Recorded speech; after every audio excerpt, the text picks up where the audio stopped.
Assalamualaikum warahmatullahi wabarakatuh.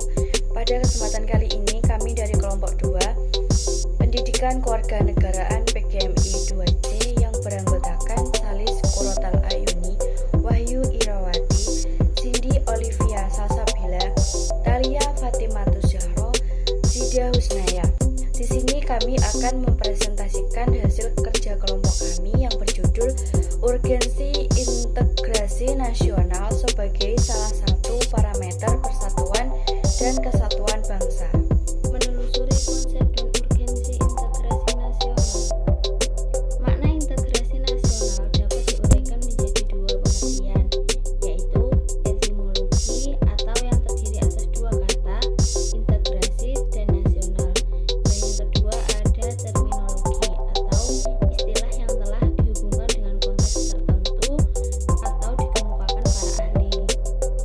Makna integrasi nasional menurut beberapa para ahli. Safroeddin Bahar tahun 1996. Integrasi nasional merupakan upaya menyatukan seluruh unsur suatu bangsa dengan pemerintah dan wilayah. Menurut Riza Noir Arfandi 2001, integrasi nasional adalah pembentukan suatu identitas nasional dan penyatuan berbagai kelompok sosial dan budaya ke dalam suatu kesatuan wilayah. Menurut Juliati Suroyo tahun 2002, integrasi nasional yaitu bersatunya suatu bangsa yang menempati wilayah tertentu dalam sebuah negara berdaulat. Sedangkan menurut Ramanso Bakti tahun 2010, integrasi nasional yaitu proses penyatuan berbagai kelompok dalam suatu kesatuan wilayah dan dalam suatu identitas nasional. Berdasarkan beberapa uraian di atas, berarti istilah integrasi nasional memiliki keragaman pengertian yang sesuai dengan sudut pandang para ahli. Jenis-jenis integrasi nasional. Menurut Minor Weiner dalam Ramalan Surbakti 2010, integrasi adalah penyatuan masyarakat dengan sistem politik. Ada beberapa jenis integrasi menurut Minor Weiner. Yang pertama yaitu integrasi bangsa. Integrasi bangsa adalah proses penyatuan berbagai kelompok budaya dan sosial dalam kesatuan wilayah. Yang kedua ada integrasi wilayah, yaitu masalah pembentukan wewenang kekuasaan nasional pusat di atas unit sosial yang lebih kecil. Yang ketiga ada integrasi nilai, yaitu masalah penghubungan antara pemerintah dengan yang diperintah. Yang keempat ada integrasi elit dan massa, yaitu integrasi yang menunjuk pada adanya konsensus pada nilai minimum dalam tata tertib. Dan yang kelima ada integrasi tingkah laku, yaitu integrasi yang menunjuk pada penciptaan tingkah laku dalam pencapaian tujuan. A. Integrasi politik. Integrasi politik dibagi menjadi dua, yaitu vertikal dan horizontal. Vertikal adalah integrasi yang berhubungan dengan elit dan massa atau menyebar. Integrasi ekonomi, yakni terjadinya saling ketergantungan antar daerah dalam upaya memenuhi kebutuhan hidup rakyat. Adanya saling ketergantungan menjadikan wilayah dan orang-orang dari berbagai latar akan mengadakan kerjasama yang saling menguntungkan dan sinergis. Di sisi lain, integrasi ekonomi adalah penghapusan hambatan-hambatan antar daerah yang memungkinkan ketidaklancaran hubungan antar keduanya, misal peraturan, norma dan prosedur, dan pembuatan aturan bersama yang mampu menciptakan keterpaduan di bidang ekonomi. Integrasi sosial budaya merupakan proses penyesuaian unsur-unsur yang berbeda dalam masyarakat sehingga menjadi satu kesatuan. Unsur tersebut dapat meliputi ras, etnis, agama, bahasa, kebiasaan, sistem nilai, dan lain sebagainya. Pentingnya integrasi nasional.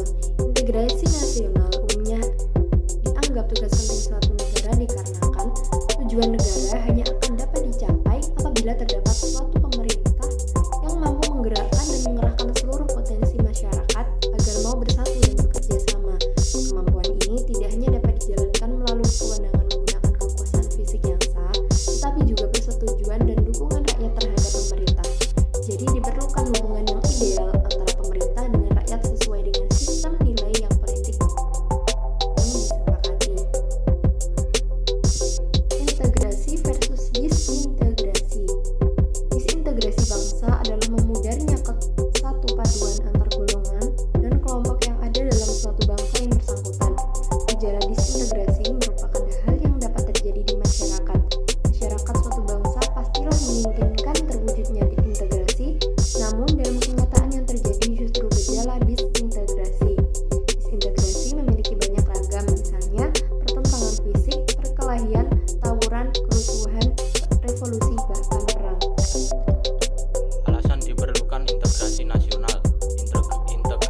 nasional, dan sebagainya.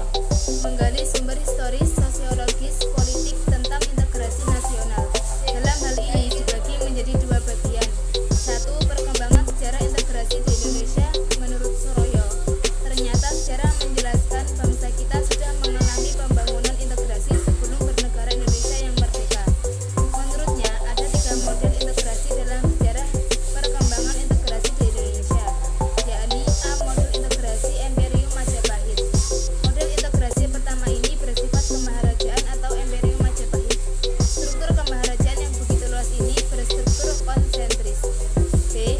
Model integrasi kolonial. Integrasi model kolonial ini tidak mampu menyatukan segenap keragaman bangsa Indonesia, tapi hanya untuk maksud menciptakan kesetiaan tunggal pada penguasa kolonial. C. Model integrasi nasional Indonesia. Model integrasi ketiga ini merupakan proses berintegrasinya bangsa Indonesia sejak bernegara merdeka tahun 1945. Model integrasi nasional ini diawali dengan tumbuhnya kesadaran berbangsa, khususnya pada diri orang-orang Indonesia yang mengalami proses pendidikan sebagai dampak dari politik etis pemerintah kolonial Belanda. Nomor 2, pengembangan integrasi di Indonesia. Lalu bagaimana mengembangkan integrasi nasional sebuah bangsa? Howard Wingers menyebut ada 5 pendekatan atau cara bagaimana para pemimpin politik mengembangkan integrasi bangsa. 5 pendekatan yang selanjutnya kita sebut sebagai faktor yang menentukan tingkat integrasi suatu negara adalah: A. Adanya ancaman dari luar. Adanya ancaman dari luar dapat menciptakan integrasi masyarakat. B. Gaya politik kepemimpinan. Gaya politik para pemimpin bangsa dapat menyatukan atau mengintegrasikan masyarakat bangsa tersebut. C. Kekuatan lembaga-lembaga politik. Lembaga politik, misalnya birokrasi, juga dapat menjadi sarana pemersatu masyarakat bangsa. D. Ideologi nasional. Ideologi merupakan seperangkat nilai-nilai yang diterima dan disepakati. Ideologi juga memberikan visi dan beberapa panduan bagaimana cara menuju visi atau tujuan itu. Yang E. Kesempatan pembangunan ekonomi. Jika pembangunan ekonomi berhasil dan menciptakan keadilan, maka masyarakat bangsa tersebut bisa menerima sebagai satu kesatuan. Namun, jika ekonomi menghasilkan ketidakadilan, maka muncul kesenjangan atau ketimpangan. Membangun argumen tentang dinamika dan tantangan integrasi nasional. Dinamika integrasi nasional di Indonesia. Sejak kita bernegara tahun 1945, upaya membangun integrasi secara terus-menerus dilakukan. Terdapat banyak perkembangan dan dinamika dari integrasi yang terjadi di Indonesia. Dinamika integrasi sejalan dengan tantangan zaman waktu itu. Dinamika itu bisa kita contohkan ke dalam peristiwa integrasi berdasarkan 5 jenis integrasi sebagai berikut. Yang pertama, integrasi bangsa.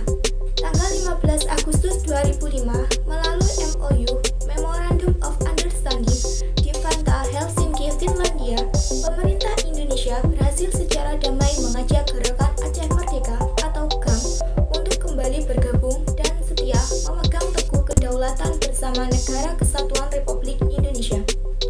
Proses ini telah berhasil menyelesaikan kasus disintegrasi yang terjadi di Aceh sejak tahun 1975 sampai 2005.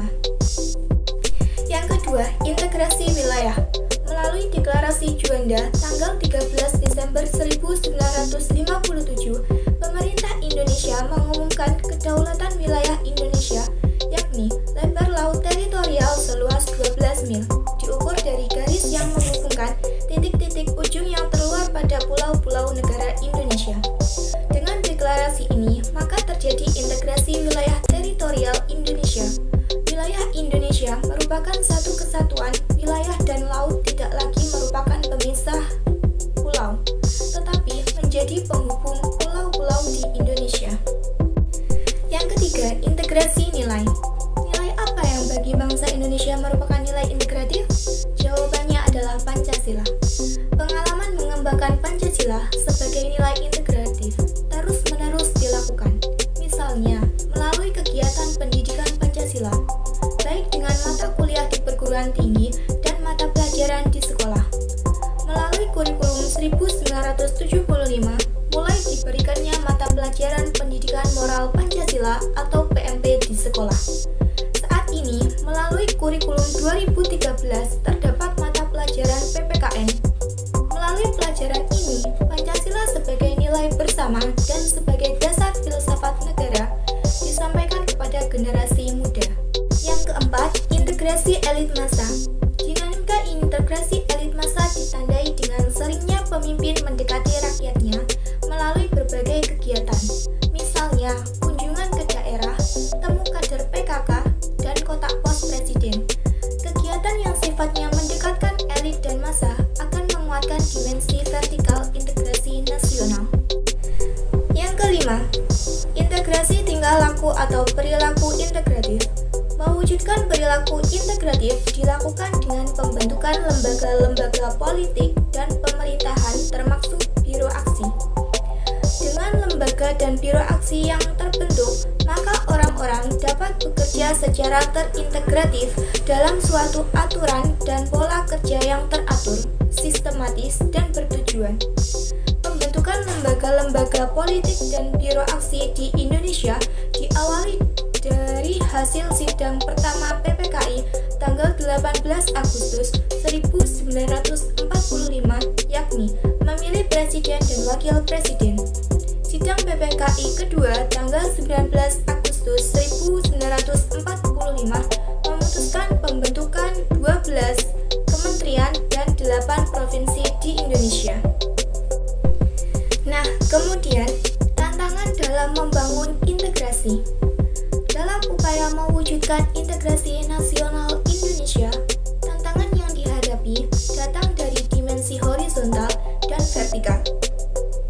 Dalam dimensi horizontal, tantangan yang ada berkenaan dengan pembelahan horizontal yang berakar pada perbedaan suku, agama, ras, dan geografi. Sedangkan dalam dimensi vertikal, tantangan yang ada adalah berupa celah perbedaan antara elit dan massa, di mana latar belakang pendidikan kekotaan menyebabkan kaum elit berbeda dari massa yang cenderung berpandangan tradisional. Masalah yang berkenaan dengan dimensi vertikal lebih sering muncul ke permukaan setelah berbaur dengan dimensi horizontal. Sehingga hal ini memberi kesan bahwa dalam kasus Indonesia, dimensi horizontal lebih menonjol daripada dimensi vertikalnya. Mendiskusikan esensi dan integrasi nasional. Esensi integrasi nasional adalah upaya menyatukan keragaman bangsa Indonesia dalam sebuah kesatuan yang utuh menjadi perwujudan konsep Bhinneka Tunggal Ika. Urgensi integrasi nasional adalah bentuk kesadaran bangsa Indonesia untuk bersatu secara mutlak agar membentuk sebuah negara bersatu dan utuh. 1. Integrasi masyarakat, membangun kejayaan nasional demi tujuan yang diharapkan. 2. Hal pemicu konflik, perbedaan dalam masyarakat, suku, agama, dan kebudayaan. 3. Kegagalan integrasi masyarakat, kegagalan membangun kejayaan nasional dapat mengancam kelangsungan hidup bangsa dan negara, mengakibatkan sumber